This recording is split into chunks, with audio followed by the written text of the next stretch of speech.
નમસ્કાર મિત્રો, મારી આ ચેનલમાં તમારું સ્વાગત છે। હાલે ખૂબ જ દુઃખદ સમાચાર સામે આવી રહ્યા છે।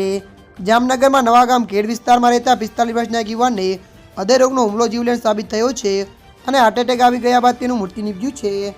ત્યારે મિત્રો, મળતી માહિતી અનુસાર આપને જણાવી દઈએ કે આ બનાવની વિગત એવી છે કે જામનગરમાં નવાગામ ખેડામાં રહેતા શૈલેષભાઈ રામજીભાઈ ગોયલ નામના 45 વર્ષના યુવાનને ગઈકાલે ઓસવાડા કોલોની વિસ્તારમાં એકાએક હૃદય રોગનો હુમલો આવી ગયો હતો અને તેનું હાર્ટ બેસી જતા મૃત્યુ નીપજ્યું હતું।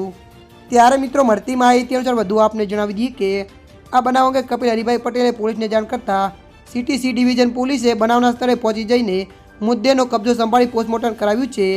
પ્રાથમિક તપાસમાં તેઓને હાર્ટ એટેક આવી જતા મૃત્યુ નીપજ્યું હોવાનું જણાવ્યું છે। ત્યારે મિત્રો, અત્યારની આ દુઃખદ ખબર મળી રહી છે। ત્યારે મિત્રો, હાલ માટે આટલું। મળીશું નવી અપડેટ સાથે। જો તમને અમારો વિડીયો પસંદ આવે, લાઇક, શેર અને સબસ્ક્રાઈબ કરી નાખજો। ધન્યવાદ।